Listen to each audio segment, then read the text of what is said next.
అనుకున్నది ఒకటి అయింది ఒకటి అనే సామెత మనందరికీ తెలుసు. అయితే ఇప్పుడు వైసీపీ పార్టీ పరిస్థితి కూడా అదే విధంగా ఉంది అంటున్నారు పలువురు.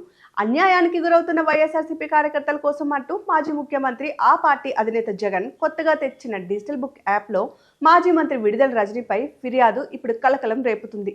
నవతరం పార్టీ అధ్యక్షుడు రావు సుబ్రహ్మణ్యం అనే వ్యక్తి రజనీ తన ఇల్లు కారుపై దాడి చేయించారని ఆరోపిస్తూ తనకు న్యాయం చేయాలని డిజిటల్ బుక్ వేదికగా జగన్ కోరారంట. తాము తీసిన గోతులో తామే పడిన చందంగా కార్యకర్తలకు న్యాయం చేస్తామని జగన్ చెప్పిన ఈ యాప్లో సొంత పార్టీ మాజీ మంత్రి రజనీపైనే ఫిర్యాదు రావడం ఇప్పుడు అందరిలో కూడా చర్చనీయాంశంగా మారింది. అంతేకాదు, దీనిపై అధికార పక్షంలో కూడా భిన్న అభిప్రాయాలు వినిపిస్తున్నాయి. వైఎస్ఆర్సీపీ కార్యకర్తల కోసం వైసీపీ అధినేత జగన్ లాంచ్ చేసిన డిజిటల్ బుక్ యాప్లో మాజీ మంత్రి వైకాపా నేత విడుదల రజనీపై ఫిర్యాదు రావడం ఇప్పుడు చర్చాంశంగా మారింది. నవతరం పార్టీ జాతీయ అధ్యక్షుడు రావు సుబ్రహ్మణ్యం ఈ బుక్లో రజనీపై ఫిర్యాదు చేశారు. ఫోటోలతో సహా తన సమస్యను ఇందులో వివరించారు. పల్నాడు జిల్లా చిలకలూరుపేటలో నవతరం పార్టీ కార్యాలయం ఉందని, అక్కడే తన ఇల్లు కారుపై 2022లో రజనీ దాడి చేయించారని ఆ ఫిర్యాదులో ఆరోపించారు.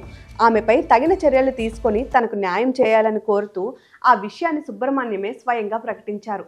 అంతేకాదు, డిజిటల్ బుక్ యాప్లో మాజీ మంత్రిపై ఫిర్యాదు చేసిన తర్వాత వచ్చిన టికెట్ను కూడా మీడియాకు విడుదల చేశారు సుబ్రహ్మణ్యం.